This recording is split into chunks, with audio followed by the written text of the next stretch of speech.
Good morning. What's going on, guys? It's Mic'd Up with William Holtz, presented by Hy-Vee Lake of the Ozarks, a brand new segment coming to Lake TV in March of 2020. And to get us started, a little teaser for you guys. I've got my good friends Mary Kay Von Brendel and Tom Abbett from the Ozarks Amphitheater. Hey, guys. Good morning. Hello, William. How you doing? Fantastic. It's Monday, which doesn't always mean exciting things are going on. Monday kind of gets here like a freight train, but in Ozarks Amphitheater talk, it's an exciting Monday. We've had quite a lot of exciting Mondays lately, haven't we? Yeah, we've just been stacking them up like cordwood. Every Monday we're doing an ounce. And after, REO Speedwagon, it can't get any bigger. Then you bring Lynyrd Skynyrd. I mean, you guys have been the talk of the town, and some of these announces, I mean, for you guys, you got to feel really good about the lineup you've already put together for this year. I have to say that we're pretty proud of what we've been able to accomplish so far. It's definitely been a huge team effort, and, it's taken a lot of work to get us to this point so far.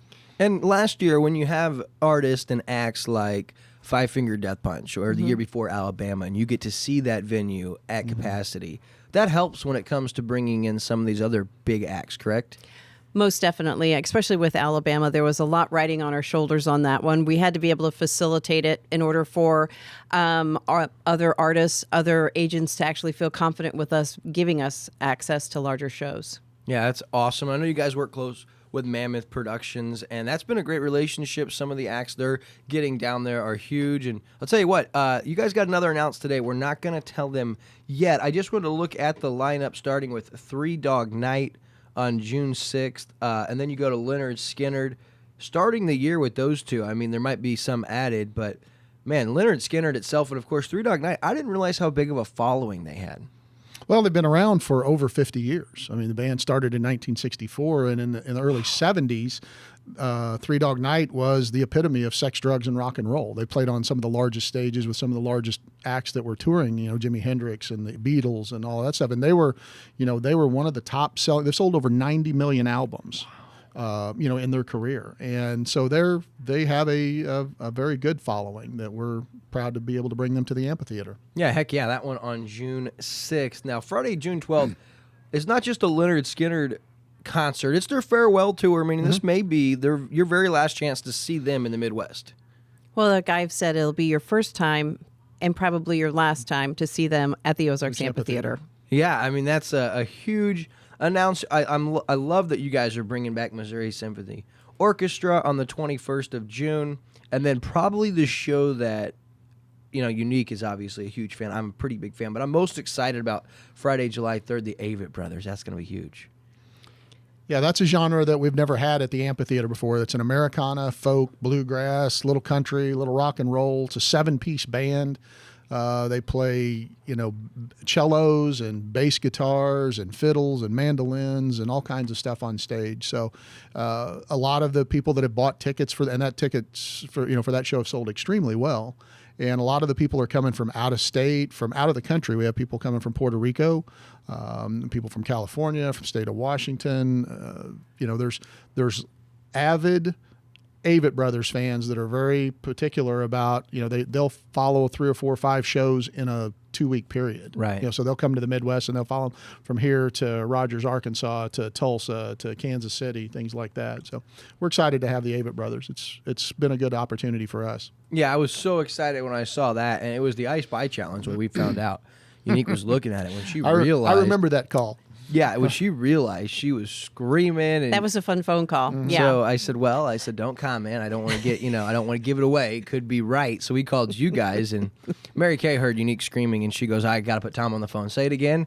And so she was almost in tears. She was so excited. But guys, you don't want to miss that one. Friday, July 3rd, the Avett From Brothers. what I've understood from people that have seen that concert, they say it is life-changing to see them actually perform in person. So I'm really looking forward to this concert. I can't wait. I'll be there. And then, it's really a holiday weekend. You always know 4th of July is huge at Lake of the Ozarks. So you got on Friday, the Avett Brothers. And then on Independence Day, REO Speedwagon on the Ozarks Amphitheater stage. Get out of here. They just keep getting bigger.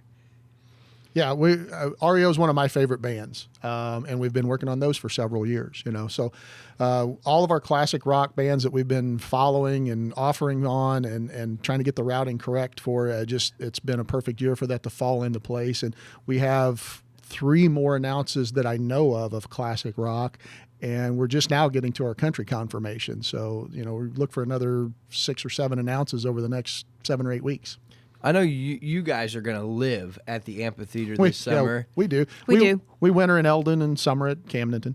I love it. I'll be spending a lot of time out there the more shows you guys continue to add. And then Friday, August 21st for the second year back. And I expect it to be really big this year. The Crossover Christian Music Festival at the amphitheater. What an experience. What an incredible sight to behold. Obviously, that's just an awesome deal. And last year it went pretty well. And I'll tell you what, it's a different demographic being Christian music, but you end up getting all walks of life that are interested in Christian music. Oh, absolutely. And it's the reason they call it crossover is it's not gospel music anymore, and it's not, there's contemporary Christian rock. And so it's kind of a mix of all of those. That's one of the reasons why they called it the crossover. That's how it got its name many years ago. It's like, how do we cross over from, the traditional Southern Baptist gospel singing to more contemporary, probably for the younger crowd than the younger demographics that are going to church, because, churches need that, that following to continue to build on those churches. Right. And so how do we get the new music in there with some of the old, the traditional hymns? And so crossover was born, and, here it is 20 years later. I was raised in a Catholic church, and the music was very traditional. And I'd be screaming, crossover to something else. So that makes perfect sense. Yeah. I'm sure that went over well. I didn't. My mom was the praise and worship leader, so I really hope she doesn't listen to this. And then Saturday, September 26th, it's turned out to be the biggest fall festival in the Lake area, Pumpkin Chunkin' Palooza. Yep, very family-friendly fall festival. Say that 3 times fast. Family-friendly fall festival, family-friendly fall festival, family-friendly fall festival. There you go. Good job. I didn't think I would do it, but I got it. You might have a future in radio and TV. Yeah, be careful with what you say. So, Mary Kay, that's the lineup. There's going to be more announcements coming, including right now. We've got an announce for you, and one that we haven't hit as far as the genre. That's correct. It's going to be brand new. So what's our next announce at the Ozarks Amphitheater? Our next announce is going to be June 5th. That's the Friday before Three Dog Night. We're bringing back to the Ozarks Amphitheater country comedian Rodney Carrington. Yes. Awesome. He was so funny. Way funnier than I anticipated, and what I think I liked was how genuinely transparent he was about his own struggles in life and how he was able to translate that into comedy. It made him so relational to everybody in the audience. It was awesome. He had one of the nicest personalities backstage. After the concert was over with, because he rolled in about 8:30, went on stage at 9. We didn't get to talk to him a lot ahead of time. He just drove in a rental car. Usually most of our rock shows, we've got 5 or 6 tractor trailers and 4 or 5 buses backstage, and we got people running around everywhere. It was Rodney, his manager, and an opening guy, and they all rolled in a rental car. So that was the easiest setup we've ever had. It was like we're all standing around the day of production. It's like, this is really easy. This is so What do we do now? Yeah, what do we do now? We were done by 1 o'clock. Is there something we can clean? But meeting him after the show, he wanted something to eat, and he was like, hey, what do you guys have to eat around here? And Mary goes, well, we got the taco truck, Tilly's California Tacos and Burritos.